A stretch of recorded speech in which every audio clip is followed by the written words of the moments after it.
that's been the biggest like curveball, is that through treatment with having a newborn and having a 2-year-old, we both needed to be present for our kids. It was not like he could still work with his job. It was too demanding. He could not, and he had just gotten that job. He had just gotten it in November and she got diagnosed in February. So it just was, they tried their best to make it work. He worked all the way up until I think April, and then it wasn't what was best for our family. And that's been the hardest thing, is that now we're trying to navigate what, like, what do you do go from there? Like, our daughter needs us. We don't want to be away from her, especially when they tell you she has a 50% chance of dying in the next 2 years. How could you go to work every day? He's like, I don't want to be away from her. He goes, I don't care. We just won't have money. Like, I just would rather spend time with her and be broke than go to work and never see her, especially when the odds are, they're good odds, but no. He's like, I'm not going to work. Well, we will make do with what we have. I don't care if, like, as long as all of our kids are fed and we're fed and everything's fine, it doesn't matter. But we're very, very blessed that everyone in our community has stepped up to make sure that we are fed and that we can be there for our daughter. But it's just curveballs. Like, we didn't expect to be unemployed this year. We didn't think that would happen. We thought we'd be buying a house, not living at his mom's house. Right. That's another thing that I think a lot of people don't focus on too much, and a lot of times people don't hear about, is that in this community, a lot of families will lose their jobs or will choose to walk away from their jobs, and either one is devastating, because you lose a job because, yes, a lot of employers will work with you the best that they can, but at the end of the day, you're an employee that has to fill a role, and if you can't, it's not them saying we don't want you here anymore. It's that we just can't, essentially hold this position for you if you can't show up to work. And again, there may be some that are, super nasty and they don't care. But I think a majority of employers are just like, we're doing the best we can, but if you can't be here, we have to find a position or somebody that will do that. Or, there comes the parents again that will say, I would rather be with my kids. And believe me, I commend them. I was there. You know what I mean? I didn't leave my job until a few years ago, but during our daughter's fight, I was out of work basically on unpaid leave for her entire treatment journey, and the way that it worked for me was that I kind of racked up, time that I had to essentially work off, and then I went back to work for less than a year and then left, and it was just to pay off what I had done. But it can be difficult. And, to be honest with you, I commend him 1,000,000% for doing that, because that's huge. And I don't want this to sound sexist, but as a man, we feel like we have to provide for our families and be there and that protector, and to walk away or to not be employed, but knowing the reason is that to be with my daughter, because the good odds, right, and to be there and spend all of that time with her no matter what. I think a hero, in my opinion, 100%. Yeah, he is. He's amazing. He stays up every single night at the hospital with her, because I stay here, like, wherever we're at, I stay with the baby. And it was really hard for him to do that. And his job really tried to work with him as much as they could. But at the end of the day, he's like, I want to be with my daughter. I really do. And they told him once treatment is done, if he wants to come back, he's always welcome to. They had no ill feelings. But now that we're getting towards the end of our frontline treatment, he's like, I don't want to go back, at least not for the next year. He goes, I want to know what's going to happen. I mean, you never truly know. Even if Lila gets through that 2-year mark, and even if she, is doing really well, the cancer can come back at any time. You're never cured from brain cancer. There's been kids that have been 7 years cancer free, and then it comes back, and, like, you never know. But he's like, at least for the next year, with her being so little and that being like, the worst time is this next year, we'll kind of really know if she's going to be here or if she's not. He's like, I just want to be at home and just be with her, and we'll make do. Listen, again, this community is by far the strongest that I've ever been a part of in my life. It's a community that you don't want to be known for or associated with, but the support that comes from this community is unmatched. And, yes, you will make do, and you will find a way, and you will make sure that you get to every single day, and that your kids are fed, and that you make it happen, because as amazing parents, that's what you do. And also, we're the biggest one, which is one thing that we get comments on a lot, and I think you probably heard it too, is that I don't know how you're so strong. I don't know how you do it every day. I don't, right? But what is the response? We were never given a choice. right? We were never asked, is this what you want to do? But what you do with that is you turn around and you say, I wasn't given a choice, but I'm going to make it happen, and I'm going to find a way to make it happen no matter what. We'll get there. And so if you have that strong relationship and that strong bond, and you have a strong family unit and the people surrounding you, you will make it happen. You will make do, and you will find ways that you will get to every single day with the lights on and food on the table. And that's the most important thing, aside from making sure that Lila gets the absolute best care that she deserves. And I feel like that's what you are doing, and you're pointing her in the right direction, and if nothing else, showing her exactly what love is supposed to look like. We're trying our best every day. Someone just told me this past weekend that they're like, I don't know if I could be able to do it like you're doing it. And I said, you never know until it's you. You don't. You will be surprised what you are capable of, especially for your children. I will show up every single day for her. Because what's the alternative? I just go sit in the corner and I cry about it? Like, she doesn't deserve that. I do it for her. I don't do it for me. I do it for her every day. Yep. No, and as long as and I will only say this, as long as you and your husband also make time to understand that you have to take care of yourselves as well, because without you being either in good health or at least in good mental spirits, it's really hard to fight any of this. And the other thing I will say is that this community, we are really, really good at putting up walls and showing you only what we want you to see. And understand that as strong as you see us on the outside, we are broken on the inside, but we are still the same people.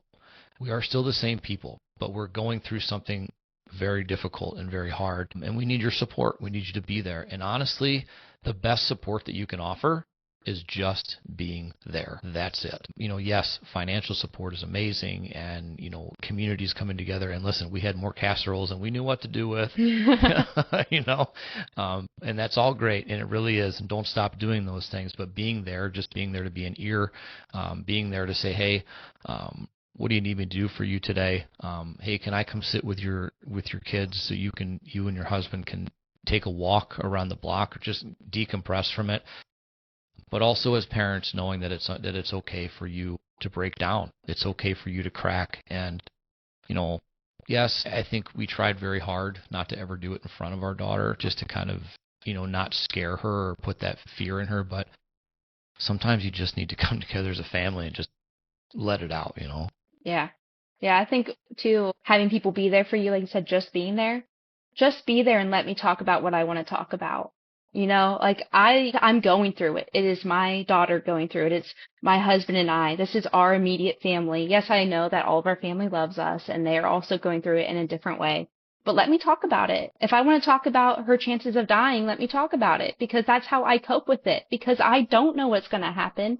And sometimes just getting it off my chest, talking about how people don't like when I tell them her odds. People don't like when I tell them, okay, so she does survive cancer, but now let's go over all the things that the chemo did to her body. And people don't like to hear it, but I like to talk about it because that's how I process it. Like, Lila's hearing's already declining. They did her last hearing test. It's still within normal ranges, but you can see that it's dropping because the chemo causes that. I remember the day that we had to sign the form saying, you understand by giving your daughter chemo, she is likely to get a secondary cancer, and she could die from that cancer. And I'm like, yeah, I guess. Like, what other options do I have? And I just want to talk about that because it's ridiculous. And sometimes you just need to get off your chest. So as being there and being supportive for people, as uncomfortable it is for you to hear, I have to live it. So just let me talk about it. I don't think that I could say it any better. There's a reality that comes into this situation as soon as you have that diagnosis given to you by a doctor. And they could say there's a 99% chance of recovery, but that means there's a 1% chance. And that 1% chance comes from numbers of cases where things didn't work out right. And so, yeah, that reality, and letting people kind of just unload that what they're feeling, that, there's a very good chance that she may not be here. There's a very good chance that you could develop a secondary cancer, or they're going to lose their hearing. The same thing for us, lose a hearing, lose their hair. As girls, they're probably not going to have kids later in life because of the chemo. There's, I wish to hell that we could work together as a community with one of the largest breast cancer organizations in the world, because for girls, one of the biggest secondary cancers that they could develop is breast cancer from chemo. that's supposed to stop all of this stuff from happening. And it's like, so yeah, there's, and I know when we were in the position of, like hospice for us, it was okay. There's anticipatory grief, knowing, what's coming. You're in denial, but at the same time, you're becoming at peace with things and you're understanding. And there's a lot, like, if you just want to unload and let that out, I mean, that's not you being a bad parent because you're talking about, what could happen. That's you, which I hate it because, I think there's an optimist and I think there's a pessimist, and my wife will say, no, I'm just a realist. Like, I hate it.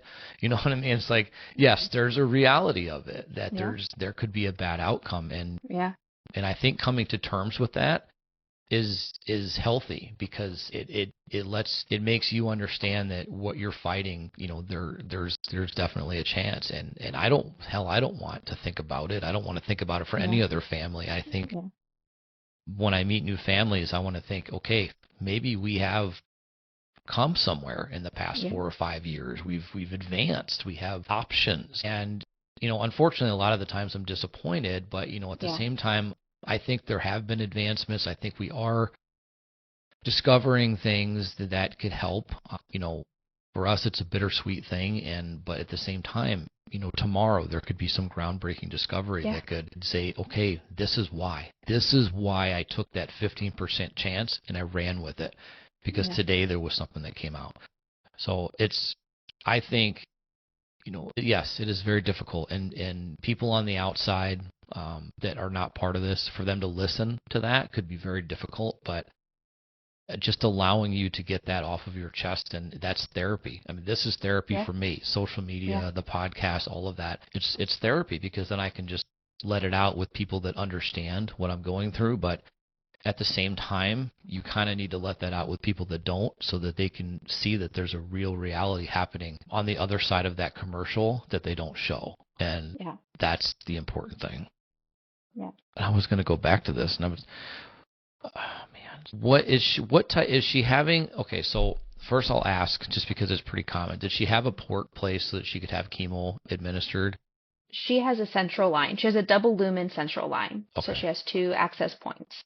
Okay, so that's similar then, because our daughter, they call it a Hickman catheter. I think it's pretty much the same thing. Yeah, same thing. Okay, and what are the types, or what are the names of the chemo that she was getting? She got, during induction, she got methotrexate, then Christine, etoposide, however you say that. There was a couple other ones, because I think she got 6 in the beginning. I can't remember. And then now, during high dose, she got carboplatin and thiotepa. Thiotepa, okay. So she got a lot of strong stuff. And that thiotepa we're familiar with that one too, because that's the only one that excretes through the skin, and you have to get baths every couple hours. I mean, the only thing I'll say positive. The only thing I'll say positive is that the soap that they use smells amazing. And if you're looking for a silver lining, that's it. She did smell really good after those baths, because, with having a central line, it's hard to bathe her as it is. So I was like, after that, she was clean, so that was nice. Right. But I was never up at the hospital with breastfeeding. They told me to just stay away while she was getting that chemo. So my husband was up doing it all by himself for those 3 days, which felt like forever. Yeah. No, that when they do the high dose, for anybody that doesn't know, they pump it in hard and fast, a lot at one time, and it is normal chemotherapy is like a bulldozer. The high dose is like a whole construction company coming through there, essentially trying to reset your body. Did they do stem cell or no? Yes, she got stem cell rescue with her high dose all 3 times. Okay, and okay, so let's put a little bit of comedy in here. Did it smell like cream corn? Oh my Lord, that was such a strong smell. It was nauseating. I was like, wanted to throw. I was like, I'm so glad I'm not pregnant right now, because I would be throwing up. It was such a strong cream corn smell. It is crazy. When they first told me, so when they were taking her stem cells out, to process and everything, they said, listen, when you come back in here and do this, we've been told this is what it smells like. Okay, whatever, no big deal. And then when they put the stem cells in, I didn't smell it till I got right up close to her, and she breathed on me, and I was like, holy hell. Yep. So I can't eat cream corn anymore, and I can't have it in my house. I can't do it. But it's crazy. And it's so strong. Yeah. was so terrible. I hated it, and it lasted for a while. But I was holding her while she was getting her transplant because she would just sleep through the whole thing. And I'd be like, oh my gosh, I'm like, I need a break. And my husband and I would switch out. I was like, I need to get away from her for a minute. It's too strong. It's something else, guys. I It is. listen. I mean, if you're again, and this is part of it. Like, if you don't laugh about it, you'll cry about it. And this kind of stuff it's weird. And we joked about it, and that was kind of the thing between my daughter and I in the hospital. Is you got to joke about it. Like, listen, you kind of stink a little bit, and I don't know what it is, but it's not good. But the stem cell transplant was kind of like our last ditch. That was like, okay, we're going to throw this in there. We're going to see what happens. And they did it a few months earlier than they wanted to. And, she actually reacted really well to it, and her counts came up really well, and everything was good. But unfortunately, I think it also kind of unleashed what had been dormant for a while.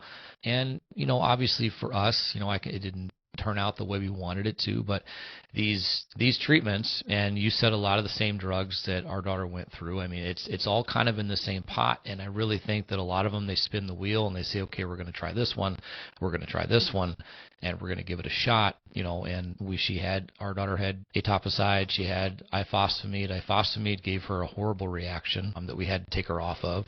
She did carboplatin, cisplatin, all these, and you hear all these drugs. Yeah, so you hear all these drugs, and they're the same ones, right? They're the same drugs. The only thing I will say is, if for any person in this community I've ever met with the same type of cancers as our daughter, never the same protocol, which is weird, because when you feel like they've looked out and they said, hey, I reached out to find out if there's any other protocols, and you hear no, but I've never seen the same one. Yeah. And it's like a half and half. Some people that we've met with their kids fighting that are stable now, and some have passed, and it's such a toss-up. And I wish to hell that there was some type of central database that they're looking at, saying this is what's going to work, or this is what we should try. Because we shouldn't be in a position also as parents to have the doctors come in and say, all right, now this is the only drug that excretes through the pores, don't get it on you, don't touch it, it can burn you, it can whatever. And what our parents' brains look at it and go, you just put it in their body, though. Literally, it's flushing through their body and coming out through their sweats. You know what I mean? So for me, I never cared. It is what it is. You know what I mean? Like, if my daughter wants a hug, then that's what I'm going to do. And if she gets it on me, whatever. But you always have to somehow find this. Like I said, you have to always find this silver lining. I keep saying it because no matter what situation you're in, you've got to find it. You've got to find a way to joke. You've got to find a way to laugh. You have to find a way to make it fun for your kid to be in the hospital. And, again, it was for us, another story about me, but they gave her methylene blue as a way to counteract the ifosfamide, and it made her pee blue like radiation. Oh my goodness. And it was the craziest thing, but the thing was that she couldn't go home until that was clear. So like, you got to, and then we just make fun of how the colors of the rainbow that were coming out and laugh about it, because at what point, what do you do? What do you do? I mean, and then you have to leave some of that up to the child life specialists, which are the most amazing angels on this planet, that will come in and kind of help you, guide you through this process, and give your kids a different sight than mom and dad, who at some point, yes, they do get sick of. Yeah. And they just want a different face. But all in all, I think this journey is just unmatched by anything that I've ever been a part of in my life. And it's not anything for the faint of heart. It's not something that parents, that I think that we're even built to do. I think we have to adapt to the situation and kind of figure out the best way to do it. And I think you guys are doing great. I think you have figured out a formula that works for your family, and being there for her and for your other child as well. And you're doing the best that you can with the cards that were dealt, essentially, for lack of a better way to put it. And, what else are we supposed to do, honestly? How else are we supposed to be so strong every day and get up and do this? Like, nobody understands. Why do we get up and do it? And how do we not just fall apart? And because we were never asked. And if anybody would have said, hey, you want to be a part of this? You're going to say, hell no, I'm not going to be a part of this. I'm good. I'm solid. I don't need this extra drama in my life. But I never thought that this was a calling essentially to be an advocate, maybe to be outspoken, but not about this specific topic. But you roll with what you're given and you do the best that you can. And I don't know how else to explain it other than that. Yeah. We definitely have seen the good in it. I mean, it's a terrible situation to be a part of, but we get to hang out as a family almost every single day. We don't have to worry about all the outside drama of life. We're just in our little bubble. It's just us. And that's been nice. And we're like, we want to take a Make-A-Wish trip, so we get to go to Disney. That will be fun. All right. Finding we haven't gotten approved yet 'cause she's not old enough, but we're like, come on, Lila, just live until February and then we can go to Disney and then it'll be fine. Making jokes, making light of the situation. We find a lot of humor in it all, just the most that you can. And I did not realize I would be so passionate about childhood cancer, specifically Lila's cancer is like where my heart's at. I was like, this is why God gave me a loud mouth and made me never shut up about anything, is so that I could bring awareness to childhood cancer and to ATRT. And I've had so many ATRT parents reach out to me in the past week that just got diagnosed in the past month that are like, I'm so happy I found your page. Like, this has helped me out so much, and just asking me questions. And that has been so wonderful for me. I love that I can help just one person. That's all I want to do, is just help one person. And that's why I do it. No, I think you're doing a great thing. And speaking of that, I was actually looking at Instagram, and you said one thing that I think really kind of encompasses all of that, and it was the world needs to know who they are, as to why you decided to share your story on social media or to share her journey, because a lot of parents don't. A lot of parents keep it really close to the vest, and I get it, and I don't, but I chose to do it. Mainly in the beginning, it was just because it's the easiest way to get the information to everybody, right? You're not sending 100 exactly. text messages, yeah. But now it's like, because without us as parents sharing that story to let them know who our kids are, people don't know how serious this is, and they deserve, their kids, they don't earn the respect, they demand that respect, to know that this is who I am, but I'm also more than this. And being able to share that with everybody, I think, is paramount. And like you said, if you have people reaching out to you as a mother that is watching their child and fighting with their child alongside of this, and they're reaching out to you for advice, that means that you have done exactly what I think maybe you set out to do, or maybe it was the opposite of what you set out to do. But parents are seeing that, they're seeing you as that kind of that lighthouse, and they want to ask you for advice, and how do you, and it works, and it's a great thing, because yes, you may not have all the answers. Yes, you may not have the same exact variants that are going along with this, but you've got guidance that you can give another parent, another mom that is breaking over this. Yeah. And you create these long-lasting bonds that will go so far beyond anything that social media is ever going to give us. And I think that's so much more important. Like, I love doing this because I love meeting people, and I love being, again, I don't have all the answers if people reach out to me, but what I do have is some kind of experience and understanding about some things that if nothing else, if you just want me to listen and understand what you're talking about, then I can be that person. Yeah. And again, I'm the same way too. I love to talk about our daughter. I love it more than anything. Like, I am a girl dad through and through. I've got 3 girls, and that's the greatest job on this planet. I will never achieve anything greater than my kids ever in life. And when people ask about our daughter, and then they find out that she's passed, and then first thing they want to do is apologize. And I say, please don't apologize. Like, ask me what you want to ask me. I want to talk about her because she deserves that. They all deserve it. So I think, in saying that, I think you're doing amazing. I think you're sharing her story. I think you're connecting with people that need that. I think your husband's awesome. I think he made a great choice in what he's doing. And I think you guys just have a really good family dynamic that have figured out how to make the best out of just a really bad situation. And I think that's so much that's good for you guys, but it's also good as a model for other families that, unfortunately, 47 families today, tomorrow, the next day, are going to hear the same thing, and they're going to be in this position. And how they choose to handle it is really going to be based a lot on what they see, unfortunately, on the internet. Thank you. Yeah, it's been a journey. It's been a journey. It honestly does not. No matter what happens at any situation in any family, it doesn't matter which direction any of this goes. It never gets any easier because we had to go through this. We had to watch this. We had to watch our child cry and be sad and not be able to fix it. And as parents, we're supposed to be able to do that. We're supposed to be It's able to fix heart-wrenching it. when they just look at you and they say, "Mommy, please stop. Please make it stop." Like she had to get a, oh my gosh. She had to get a catheter placed, and I think she still has trauma from it because now anytime I change her diaper, she screams and cries and says, "Mommy, please stop, please stop." And to hear that from your 2-year-old while you're changing their diaper is the most heart-shattering thing that you could ever hear. And when they were giving her baths, they have to get every crevice, and she, is just a baby.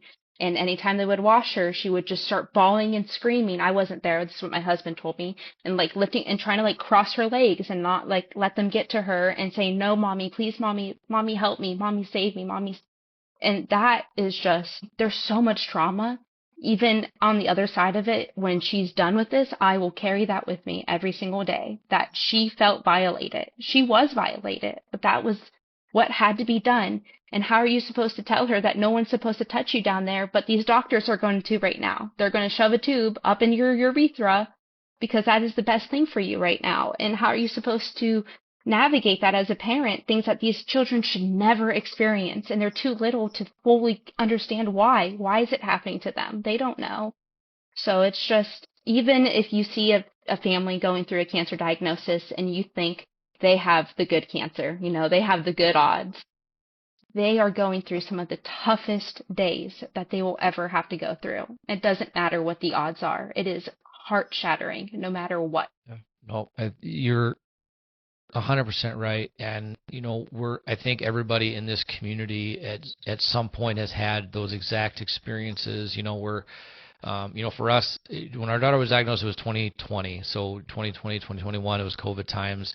And so anytime she had to be admitted, she has to have a COVID test, which in the beginning was like she took it like it wasn't even happening. Like it was no big deal, whatever.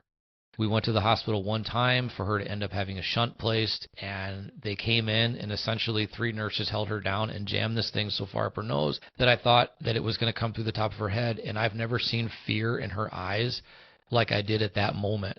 And this was months in to the diagnosis, to things like that. And at that point, all I could do was stand in the corner and not do anything and not protect my daughter from being hurt by somebody else. And that, it tears your heart out, and there's nothing you can do about it. And that's the biggest thing, is that we're doing the best that we can, and often the best that we can means that we have to almost allow things to happen that we would never dream of. But I don't know. I don't know where else to go with that, except that I think we've all had those types of really, really bad experiences, and I don't necessarily know how you're supposed to recover from it, to be honest with you. I think that you're right that you will carry it with you for the rest of your life, because, that's a moment where you couldn't. You almost had to look away. You had to not be able to reach out and fix what was wrong or stop something from happening that was right in front of you. And that's a terrible, terrible feeling. And you're supposed to protect them, and they're looking at you like, "Why are you letting this happen? And what are you supposed to do?" It's very difficult. There's so many day-to-day traumas that you experience, not even just with cancer, but with a child in the hospital. Like anytime there's a child in the hospital, there's going to be unwanted touching, probing procedures that are done.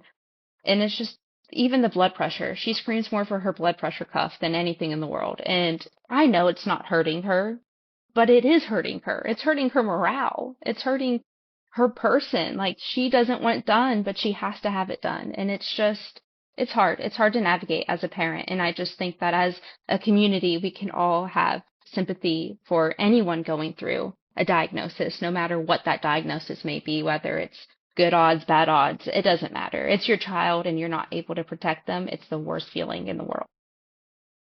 It is. And I wish I knew how to navigate that or make it better. I wish I knew there was answers in that, but unfortunately, we're in a position where at some point we have to relinquish that control to the medical teams and hope that all the decisions that we've made are going to turn out the way that we hope that they do. And it's difficult. It's not something that it's easy to navigate. It's not something that it's easy for you to go home at night and be able to close your eyes and go to sleep and think and not hear those sounds anymore. And that just puts us in, we're easily triggered with certain things for the I mean, listen, we are now medically complex. We're now cancer parents, whatever you want to call it, for the rest of our lives, no matter what. Whether our children pass or whether they live into adulthood and take over the world, we have now experienced this trauma alongside of them, and we'll be experiencing that trauma for the rest of our lives. And we'll forever feel, I mean, and you don't have to agree, maybe you don't feel, but I have always felt like I failed her.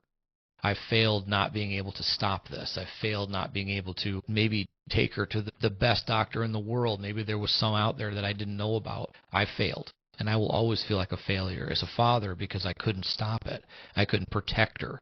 And now I'm overprotective of my other two daughters, 100%. Whatever the case may be, I'm going to be there. And even their friends know that I'll be there. If they need something, I'm there. I'm going to be that overprotective dad all the time because you almost just, it's transference at that point. You want to make sure that it never happens again and that we're never put in a position where we feel as helpless as we do almost every day. Yeah. It's definitely a hard pill to swallow. And it's when you're going through a diagnosis, especially one like this, it's hard to find the flip side of it. The only thing that I find comfort in is that no matter what happens with our situation, no matter what happens with Lila, she was always a life worth living. Her life was worth living. She was worth being here. I got to know her. She touched so many people's lives that she doesn't even realize. And as much as, there's a good chance she won't be here next year or the year after that, as much as that's going to kill me, I will never think that she wasn't worth being here for. She was worth living no matter how short her life may be. She may live to be 5, she may live to be 55. I don't know. But that's the only thing that I find comfort in, is that she was meant to be here. She was meant to do something, even if that was just for me to know her. And I'm so happy that I was able to know her. I would try to say it better, but I don't think that I can. I think you nailed it on the head 100%.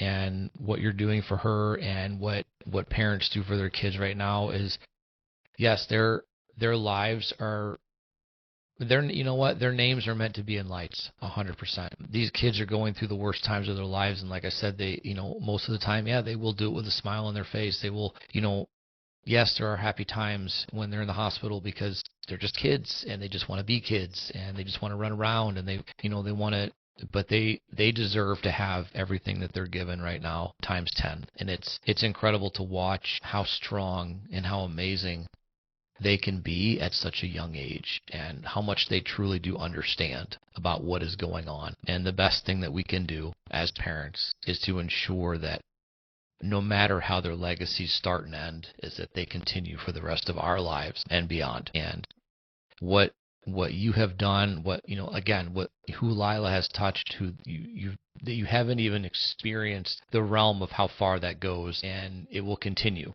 No matter what, it will continue because her story touches people, her fight touches people, her smile touches people, and everything she's doing and everything you're doing as parents, it's going to give people that hope.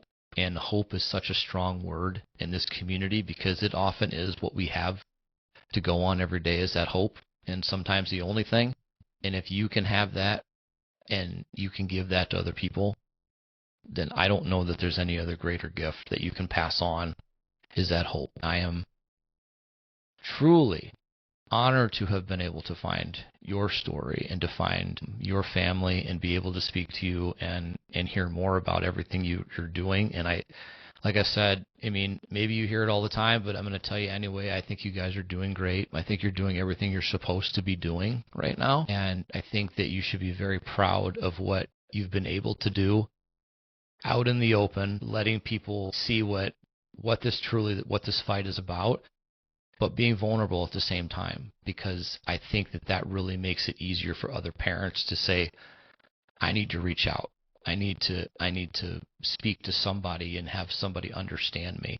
So please don't ever stop what you're doing and sharing her story, because I think that no matter what, and I think we can all kind of say that no matter what happens any day, what you're providing to other people just by being vulnerable is invaluable. Thank you. Thank you. I definitely will never stop talking about Lila. She is the greatest thing that I've ever done in this life. And so I am so happy to have been able to connect with you and to connect with all the other parents that I've been so blessed to meet. It is the worst club to be a part of, but the best community to be there for. 100%.